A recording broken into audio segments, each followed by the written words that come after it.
Jean-Gabriel Crevier, cofondateur du Chiffre. Comment ça va, mon gars? Ça va très bien. Écoute, Dude, aujourd'hui, on se craint une conversation un peu informelle sur un des sujets qui m'intéresse par rapport à ce que vous faites au Chiffre. Aujourd'hui, on va se concentrer sur la notion de CFO fractionnel. C'est comme un peu all the rage, là, les fractional X, Y, Z à différents endroits. Mais moi, pour avoir rencontré certains CFO fractional chez vous, je sais que ça peut être extrêmement utile, mais je pense qu'il y a plein de monde qui ne catch pas encore quand, tu sais, mettons, faire affaire avec un CFO fractional, ou même c'est quoi, dans le fond, un CFO fractional. Fait que ma première question pour toi, Dude, ça serait ça, c'est genre une définition grossière du rôle, mettons. Ouais. Mais tu sais, dans l'expression, il y a vraiment deux morceaux. Il y a la portion CFO, puis il y a la Ouais. portion fractional. On va commencer par parler du CFO, puis après ça, on va attaquer peut-être le fractional. Ok. Euh, le CFO, c'est le chef des finances. C'est la personne qui doit caler les shots sur les grandes décisions financières, un peu en tandem avec le CEO. Fait que généralement, c'est quelqu'un tu sais, qui a de l'expérience, qui n'est pas à son premier barbecue. C'est quelqu'un qui, euh, je te dirais, a peut-être quatre chapeaux différents à l'intérieur de la business. Il y a le rôle tu sais, plus traditionnel du comptable ou de la personne qui est comme un peu gardien des chiffres, là, si tu veux. Hmm. Donc, de donner une visibilité puis vraiment de donner une compréhension à ce qui se passe. Fait qu'il y a un peu backward looking, là, si on veut, mais c'est très important. Le monde souvent de turn down ce morceau-là, c'est très important. Il y a le chapeau un peu de gardien, si tu veux, des ressources. T'assurer que ton argent n'est pas à risque, t'assurer qu'il n'y a pas de gaspillage, que le bateau ne fuit pas, si on veut. Ok. Il y a l'autre chapeau je ne veux pas dire du visionnaire, mais plus du planificateur. Fait que, OK, ben, qu'est-ce que notre cash flow va avoir de l'air dans le prochain mois, dans le prochain trimestre, la prochaine année, où est-ce qu'on va dépenser l'argent, si on veut.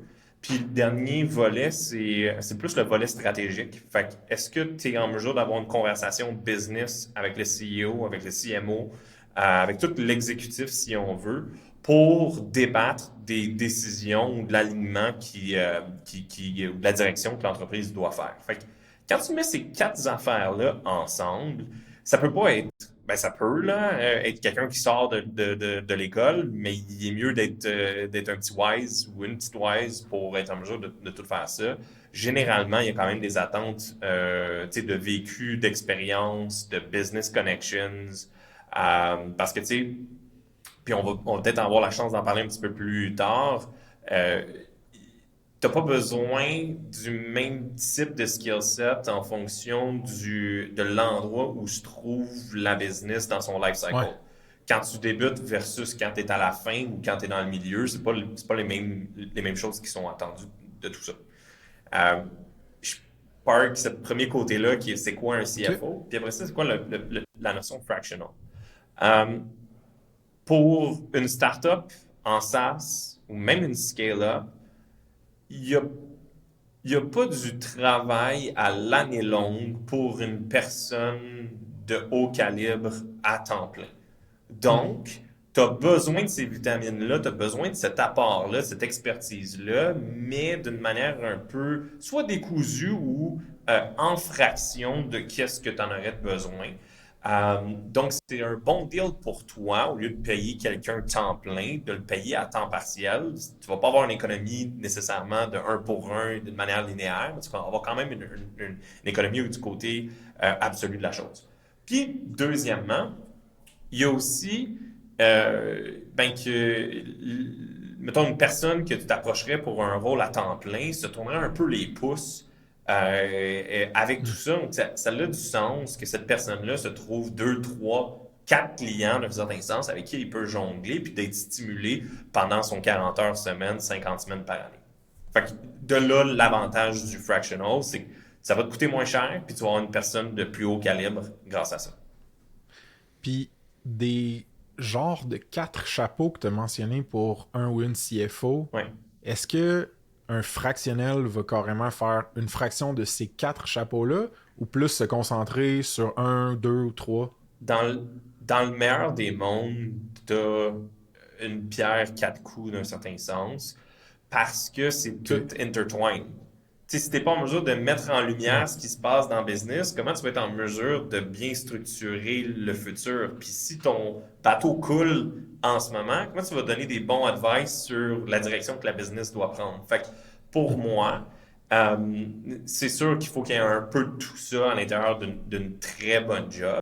Ceci étant dit, euh, je pense qu'un professionnel de la finance qui fait, mettons, les trois premiers, puis qui est pas trop là en train de challenger la stratégie, puis d'être gossant envers le CEO d'un certain sens, je pense que ça peut amener son pesant d'or quand même, là.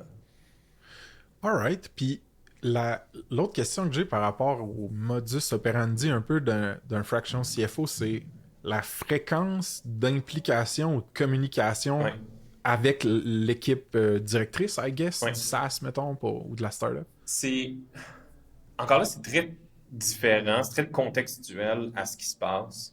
Parce que, tu sais, un SaaS qui est en Ouais. fundraising, ça va Ouais. être un 3 mois quand même super intense. Ça va être un build-up d'un certain sens, puis après ça, tu risques d'avoir des meetings à tous les jours par rapport à ça. Fait que, OK. encore une fois, tu sais, c'est tout dépendamment où ce que tu es rendu dans ton life cycle. Euh, mais il y a plusieurs modus operandi. Il y a des professionnels qui disent, hey, tu sais quoi, moi, je me réserve, j'ai 4 clients, j'ai 4 journées pleines d'un certain sens que je dédie à chacun des clients. Puis le dernier, c'est un peu du suivi, puis comme m'assurer de faire un peu housekeeping pour préparer la prochaine semaine. C'est plus rare parce que la réalité, c'est que tu bookes du temps, puis tu dois faire des trade-offs en fonction de qui crie plus, puis qui a le plus de besoins, et ainsi de suite. Mais tu sais, je verrais très mal d'avoir un client où ce que je suis le CFO, puis je suis pas dans leur Slack, je suis pas comme connecté, plugué avec la business. Fait que moi, je suis plus d'avis que, mettons que j'ai 4 clients, ben, je m'alloue 2 heures par jour à travers ces 4 clients-là. Mais tu sais, OK. c'est modulaire. Fait que là, ce qui est intéressant, c'est que tu as comme amené une autre dimension qui est, I guess, le niveau de proximité ou d'intégration dans l'équipe, Ouais. mettons. C'est Ça, c'est tout le ouais. temps élevé, I guess, Ben, t'as ou... pas le choix. Tu sais, Ouais. puis là, je prêche pour ma paroisse, mais l'argent puis le cash flow, c'est l'oxygène d'une business. Sans ça, Ouais. je veux dire, t'es dead. Ben, un peu comme les Hmm. ventes, puis un peu comme tout le reste, mais c'est quand même quelque chose avec lequel tu peux pas niaiser parce que ça rattache toute ton équipe, ça rattache toutes tes parties prenantes d'un certain sens. Plus de cash, tu sais, tout le monde meurt. Fait que, euh, d'une manière business-wise, là, je pense que Ouais. le monde peut se revirer d'une faillite ben, avec écorchure, là, mais Ouais. sans atteinte à Ouais. leur vie. Euh, mon point que je veux dire, c'est que c'est tellement intime, c'est tellement Hmm. euh, core à la survie qu'on ne peut pas faire ça d'une manière extrêmement distante. Il faut faire sentir qu'on est dans le bateau puis qu'on veille au grain d'un certain sens. Puis, comment est-ce que, mettons, un ou une founder SaaS devrait réfléchir au coût ou à la valeur Ouais. que ça a, un fractional CFO? C'est-tu aussi simple que ah, ben ça va être quelqu'un qui aurait été mon CFO, ben il est là 25% du temps, ça va me coûter 25% d'un salaire de CFO à Ouais. l'année? Ou comment, tu sais, comment ça marche? Tu sais, je veux vraiment mettre un peu des gants blancs là-dessus parce que c'est différent pour tout le monde. Tu sais. Il y OK. a, il y a des gens qui sont très à l'aise de naviguer sans nécessairement trop de boussoles, trop de cartes, trop de choses. Fait qu'ils ont des besoins peut-être de visibilité, de compréhension, de saisie ou même de projection financière qui est quand même assez light.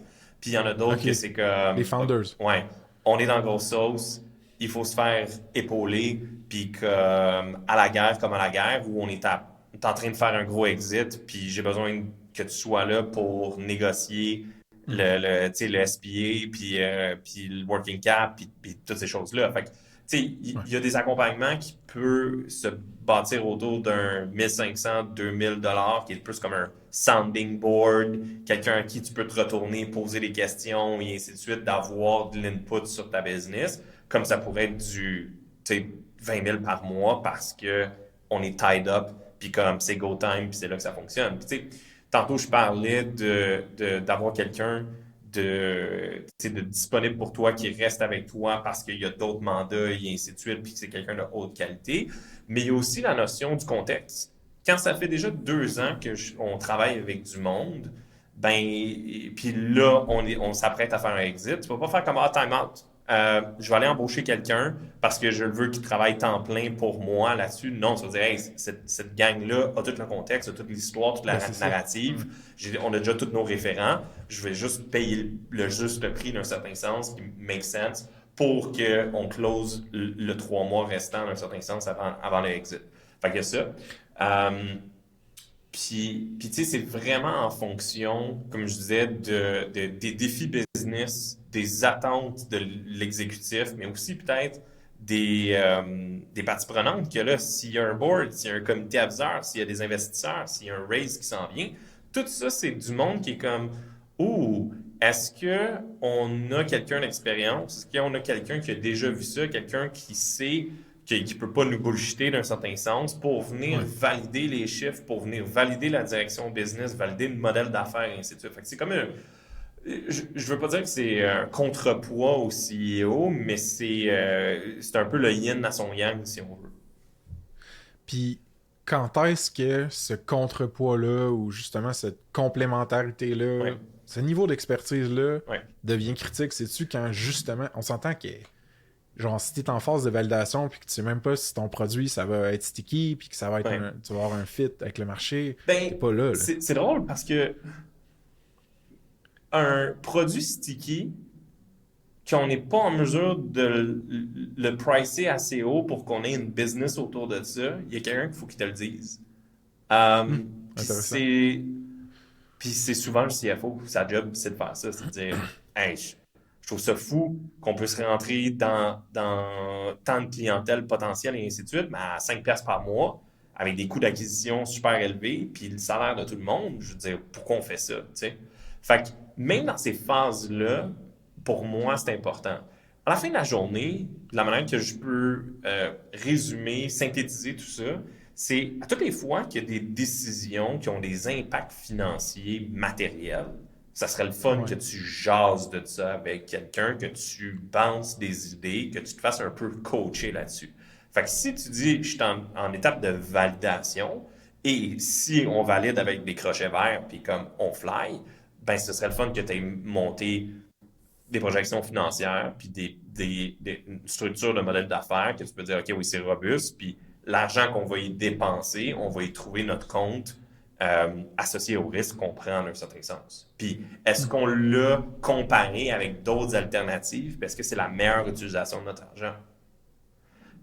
Fair. Fait après ça, c'est si tu décides d'aller chercher du financement, d'aller chercher en équité, d'aller chercher de la dette. La dette, c'est cool parce que tu as l'impression que tu gagnes au gros lot, puis la loterie débarque et ainsi de suite. Sauf que si les affaires vont moins bien, il faut que tu rembourses cette dette-là. Fait que c'est un couteau à double tranchant. C'est du gaz que tu mets dans un train potentiellement infernal qui pourrait t'amener dans le mur. T'sais. Fait qu'avant de faire ça, de dire, OK, ben ça va être quoi?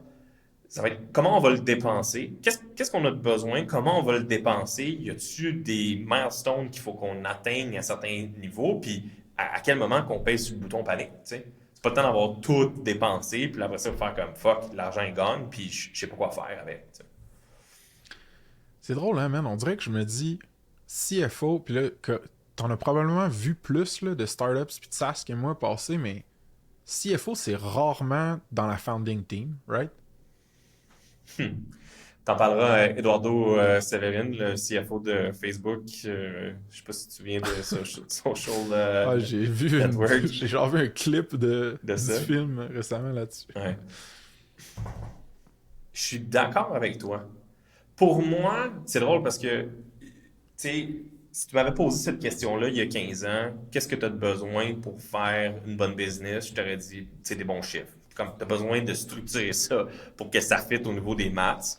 Puis, fast forward 15 ans, puis la seule chose qui compte, c'est les ventes.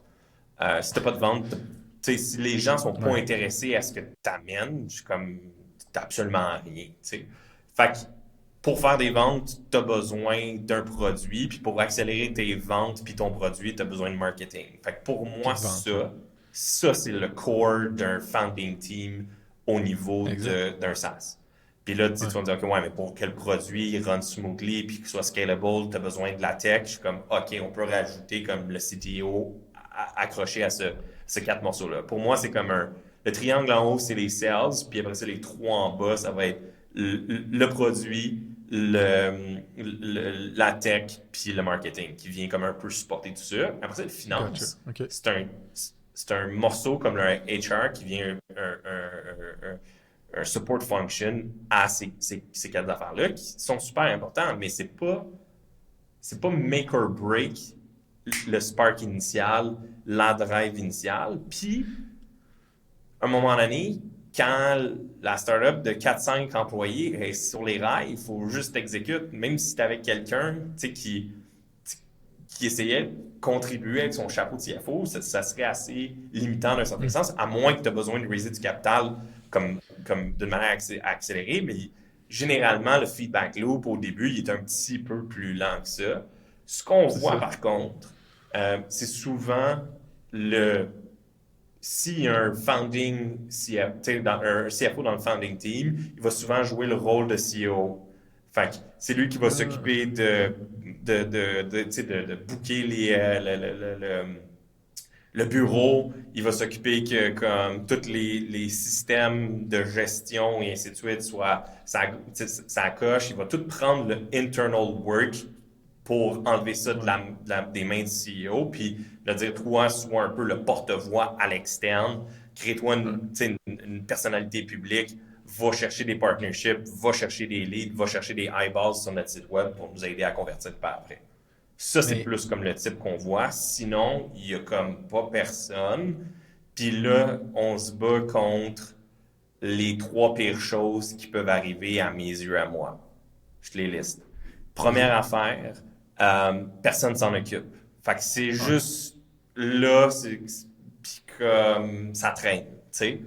Il y a quand même des risques associés à ça. Personne check ton runway, personne check ta conformité avec le gouvernement.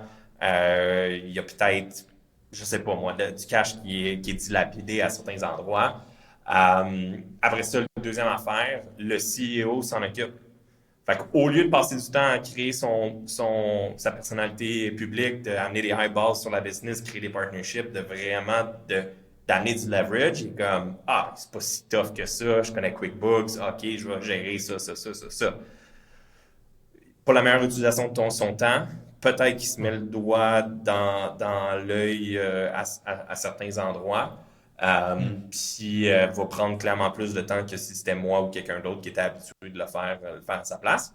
Puis la quatrième affaire, c'est non, je suis correct. Ma blonde, elle a suivi une technique pendant 1 an de temps, il y a 20 ans, puis elle va s'occuper de faire ces affaires-là, puis we're all good, pas besoin de regarder à ça. Fait il y a comme l'illusion que quelqu'un s'en occupe, puis finalement, s'occupait seulement de 20-25% de ce qu'on devait s'occuper.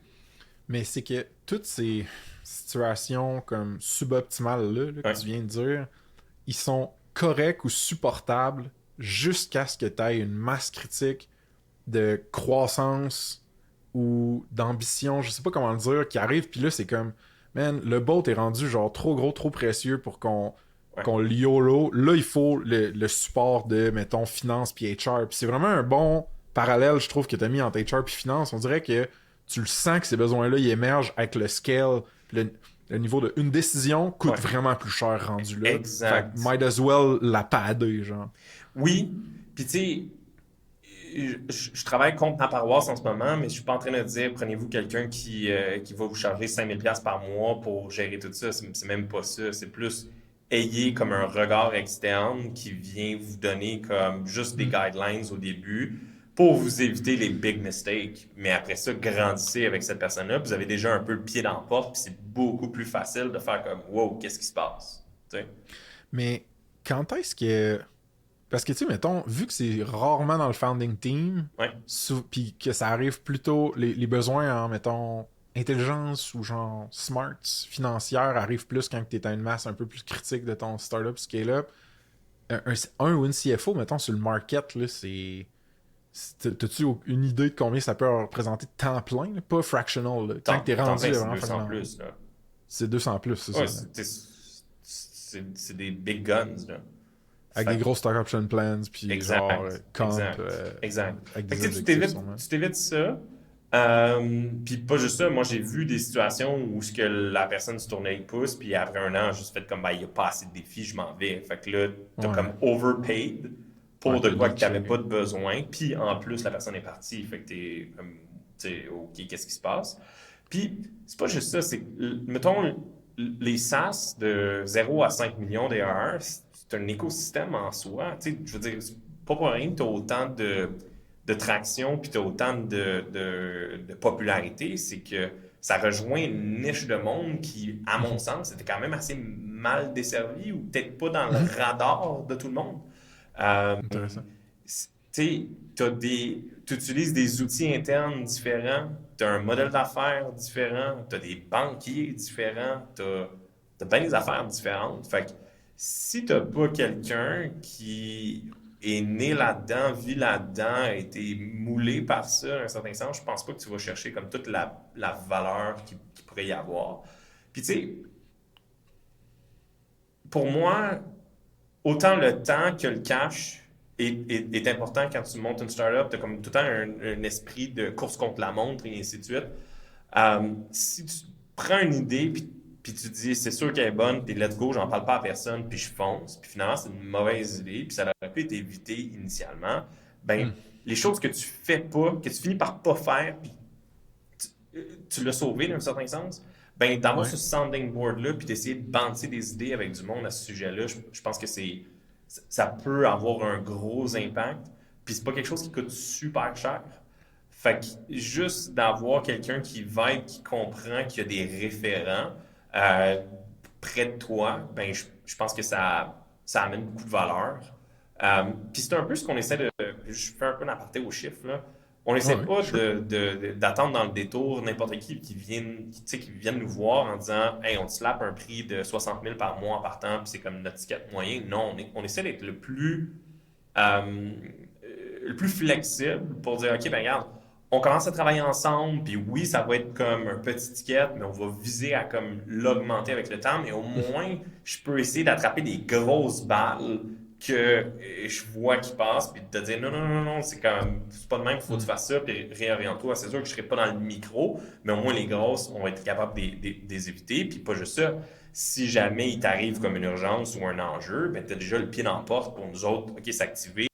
On a déjà bâti un peu d'historique. Ouais. C'est pour ça qu'on est des services plus opérationnels. Tu sais, autant qu'on offre du conseil que je juge poussé, puis tu sais, du market data, puis vraiment de l'expertise, puis de l'expérience qui a été backée par plusieurs fois, mais autant qu'on est en mesure de t'offrir les états financiers, la déclaration de revenus, Ok. gérer tes taxes, mettre en place ton logiciel comptable, et ainsi de suite. Ça, c'est des choses qui touchent à tout le monde, mais c'est aussi une manière pour nous de débuter une relation de confiance, puis de bâtir Ok, là-dessus, puis ouais. peut-être de catcher des affaires qu'on n'aurait pas pu catcher si on n'avait pas commencé cette discussion-là. Puis vu que tu as ouvert la parenthèse sur le chiffre, là, je vais le dire, là, le monde, si ça les intéresse, là, juste saspace.com/partenaire avec un S, il y a le profil du chiffre, on a un paquet de contenu avec la team de Jean-Gab puis de Thomas Louis. Euh, mais je suis curieux, j'ai jamais su cette stat-là, fait que je vais te la demander, mais genre, il y a à peu près combien de fractional CFO au chiffre? Euh, c'était- Quand on revient à la description de tout ça, initiale, la Ouais, chose qui détermine le plus la seniorité puis la capacité d'influencer une business, c'est le quatrième chapeau.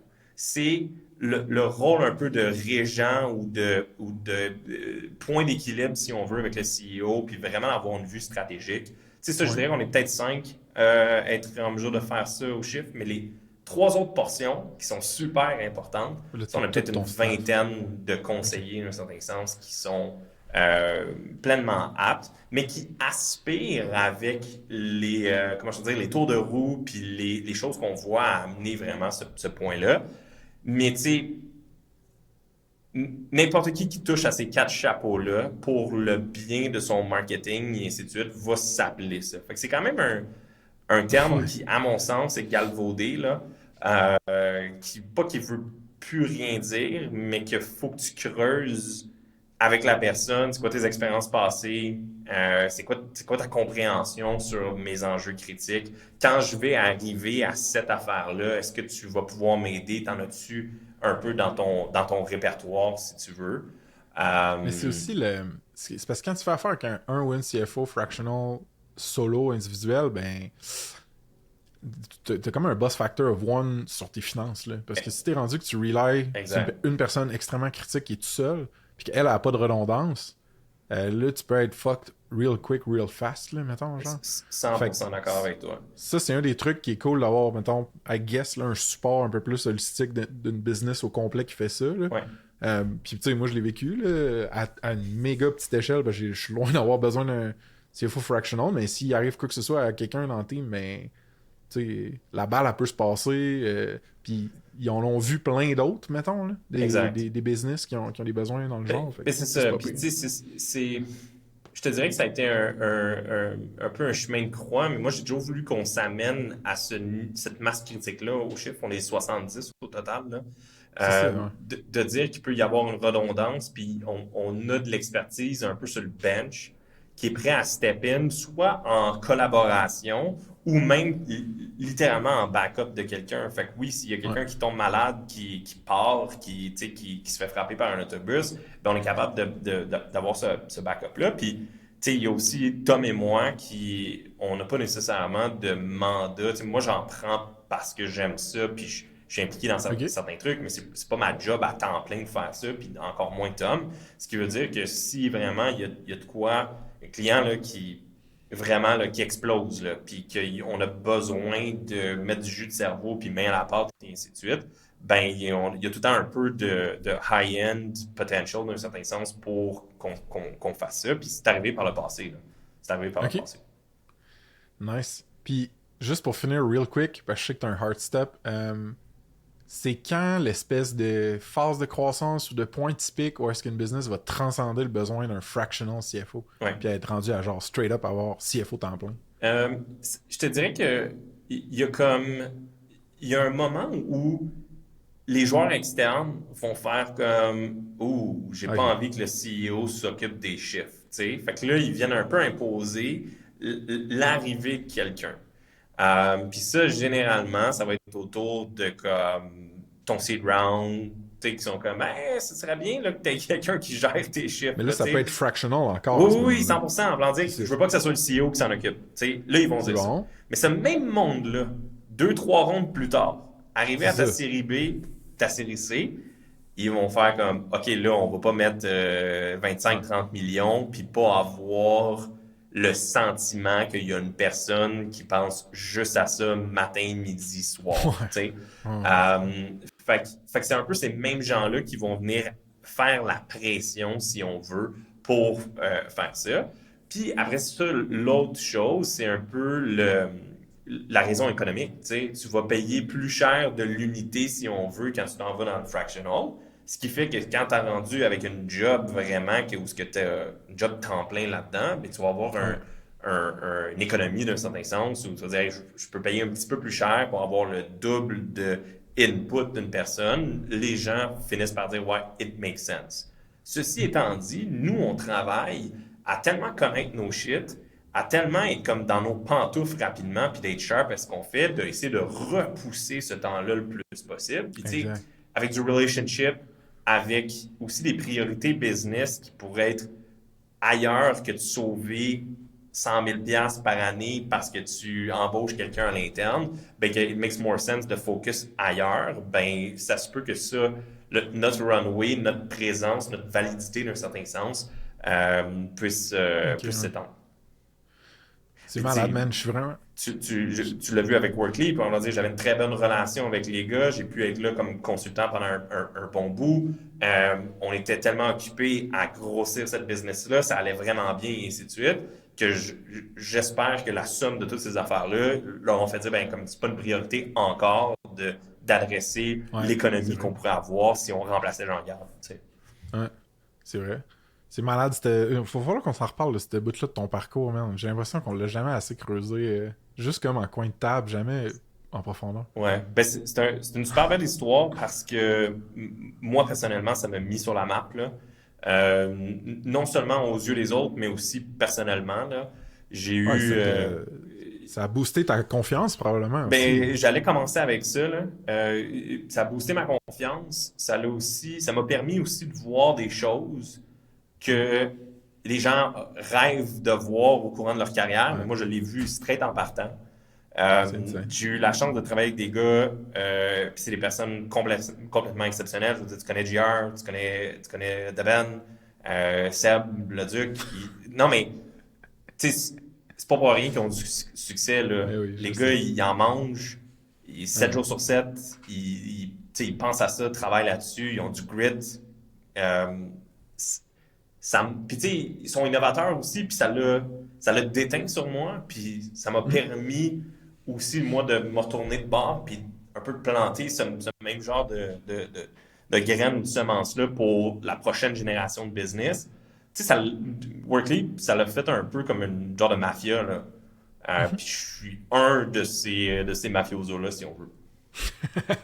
Sur cette quote. Hey, si le monde veut te poser deux, trois questions Ouais. ou juste jaser avec toi finance, Jean-Gabriel Crevier sur LinkedIn, c'est chill ça? Yes, c'est parfait. Puis tu sais, je prends des calls avec n'importe qui m'approche. J'aime ça rencontrer des entrepreneurs. J'aime ça comprendre leur business. J'aime ça donner gratuitement. Fait que, tu sais, le premier call, je me retiens pas de challenger le modèle ou de creuser avec eux autres, puis d'aller quand même dans des enjeux stratégiques d'un certain sens. Fait que, y a pas, je pense pas qu'il y a grand monde qui s'est plaint de notre première discussion. Ben, moi, je peux en témoigner, c'est cette relation-là qu'on a eue au début puis encore aujourd'hui. Puis je ferai pas le scoop tout de suite, mais Jean-Gab m'a donné un excellent conseil que j'ai pas suivi puis que j'aurais dû suivre.